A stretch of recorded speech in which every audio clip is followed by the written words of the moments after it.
আসসালামু আলাইকুম প্রিয় বন্ধুরা, তোমরা সবাই কেমন আছো? আজকে যে গল্পটা তোমাদেরকে শোনাতে যাচ্ছি সে গল্পটা আমার জীবনে ঘটে যাওয়া একটি কালো অধ্যায়। তো চলো গল্পটা তোমাদেরকে শোনাই। আর গল্পটা শোনানোর একটাই কারণ, যাতে তোমরা এখান থেকে বুঝতে পারো। তো চলো।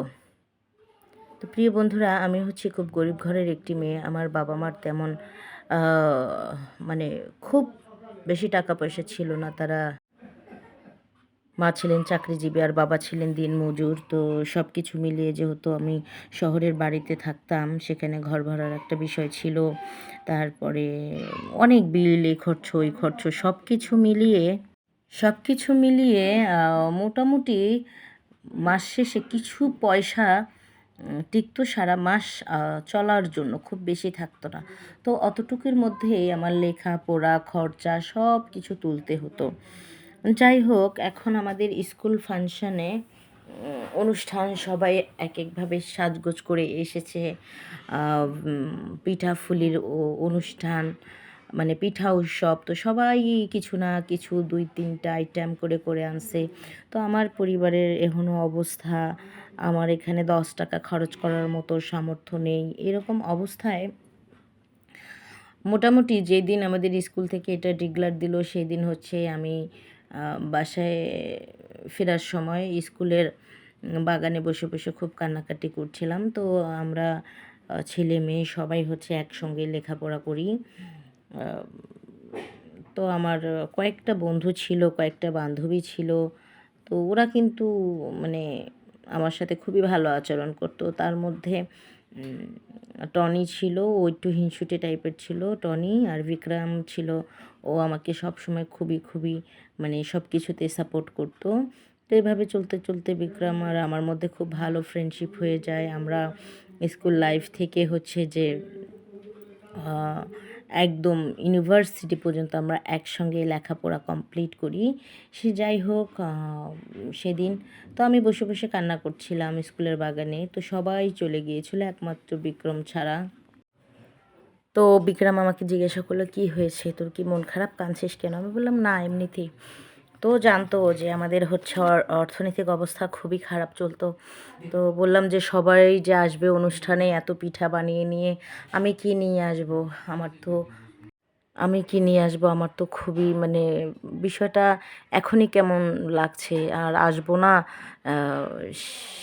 তারও কোনো ব্যবস্থা নেই, কারণ এই ফাংশন কোনোভাবেই এড়ানো যাবে না।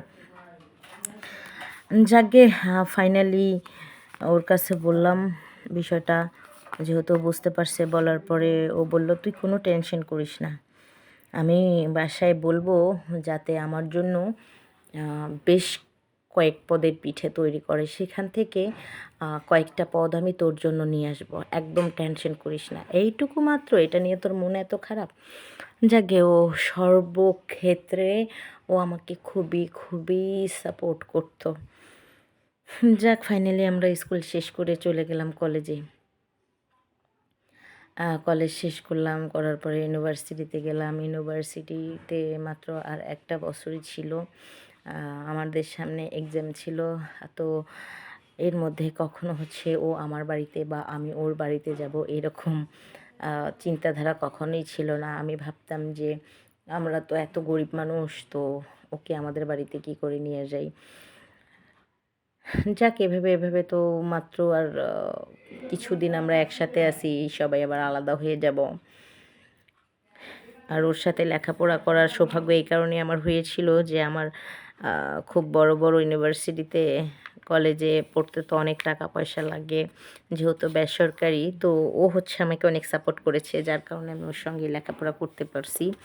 তো আলাদা এই কারণে হয়ে যাব, ও হচ্ছে মানে বাহিরে চলে যাবে লেখাপড়া করার জন্য, এই জন্যে আলাদা হব। তো আমার মনটা খুবই খারাপ। তো হচ্ছে বললাম, আসলে আমার বাসায় তো তোকে কোনো দিনই নিয়ে যাওয়া হয়নি, তো যাস গরিব মানুষের বাড়িতে একটু বেড়ায় আসবি।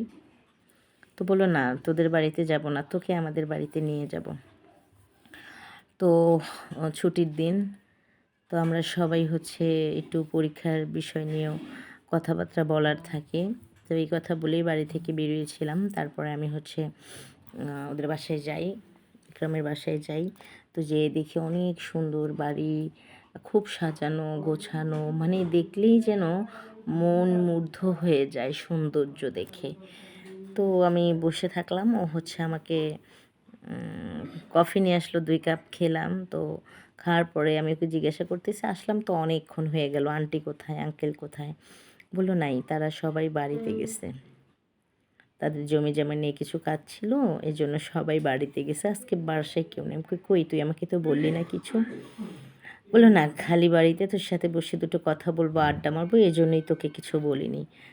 ছাড় না ওসব। পরে আমরা কফি খেলাম, খাওয়ার পর ও বলতেছে না কফি তো যথেষ্ট না, রাখ, আমরা বাইরে থেকে খাবার অর্ডার করি। পরে ও অনেক খাবার অর্ডার করেছিল, তো খাবারগুলো তুরান্ত চলে আসছে। আসার পরে হচ্ছে আমরা দুজন মিলে খাই, অনেক আনন্দ করি। তো একটা মুভি দেখছিলাম, তো মুভি দেখতে দেখতে দেখতে দেখতে মুভিতে এমন কিছু সিন ছিল, তো যেটা দেখে ও হচ্ছে যে খুবই আকৃষ্ট হয়ে যায়। যাওয়ার পরে কথা বলতে বলতে ও হচ্ছে, মানে যেহেতু ওটা ভূতের মুভি ছিল, দেখে হঠাৎ করে আমাকে জড়িয়ে ধরে। ধরার পর ভয়ে কেমন করতে থাকে, থাকার পর আমি ওকে সাহারা দিই। আমাকে ভয় পাওয়ার কিছু নেই, বোকা নাকি তুই? ও বলতেছে ফাইনালি দেখ আমি না ভয় পেয়ে গেছি। একটু পরেই ও হচ্ছে মানে আমার সাথে এমন আচরণ শুরু করলো, সেটা আমি তোমাদেরকে বলে বোঝাতে পারবো না। হঠাৎ করেই ওর মেন্টালিটি এই ধরনের হয়ে যাবে বুঝতে পারিনি আমি বিষয়টা। তো হচ্ছে ও হঠাৎ করেই আমাকে, আমার উপরে একদম মনে করো ক্ষুধার্ত বাঘের মতো হচ্ছে ঝাঁপিয়ে পড়ে, যেন বাঘ কোনো হরিণীকে শিকার করতেছে এইভাবে ঝাঁপায়ে পড়ে। আসলে আমার এতদিনের বন্ধুত্ব, এতদিনের পথ চলা সব কিছুই যে এক নিমেষে এভাবে শেষ হয়ে যাবে আমিও কখনো ভাবিনি। কারণ ওর প্রতি আমার এতটাই বিশ্বাস ছিল যে আমি চোখ বন্ধ করে আ ওকে বিশ্বাস করতে পারতাম। ও যে আমার সাথে এই ধরনের কাজ করবে আমি বুঝতে পারিনি বিষয়টা। পরে ফাইনালি আমি ওকে বাধা দেওয়ার জন্য যা যা করা দরকার করেছি, কিন্তু বুঝতে পারিনি ওর এমন কী হয়ে গেছিলো যে আমার কোনো বাধাই মানল না। তারপরে ফাইনালি ও তো আমার শাশুড়িটাকে মানে ছিন্ন বিচ্ছিন্ন করে ওর মতো করে আনন্দ নিয়েছে।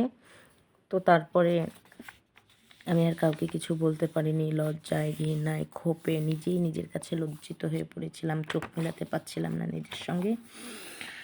এরকম একটা অবস্থায় পরের দিন দুজনের দেখা, যেহেতু পাশাপাশি সিট আমাদের, তো আমার সাথে কথা বলার অনেক চেষ্টা করে, অনেক অনেক চেষ্টা করে, আমি বলি না। আমি পরে ছুটি হওয়ার পর ও আমার সামনে এসে দাঁড়াইছে, প্লিজ সরি সরি। আমি বললাম এখন সরি করি বলে কী হবে বল, আমার জীবনের সব থেকে বড় সম্পদ দেখ, টাকা পয়সা নাই বা থাকতে পারে, আমাদের গরিবের একমাত্র সম্পদই হচ্ছে ইজ্জত সম্মান।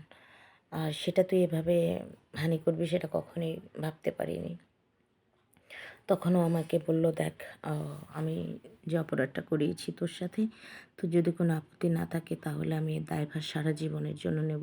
তখন আমি ওকে বললাম, সেটা কোনো দিন হবার নয়, সেটা তুইও জানিস আর আমিও জানি, কারণ তোর বাড়ির মানুষ সেটা কখনোই মেনে নেবে না। আমি কোন ঘরের মেয়ে, আমাদের নুন আনতে পান্তা ফোড়ায়, সেটা কি সম্ভব কোনো দিন?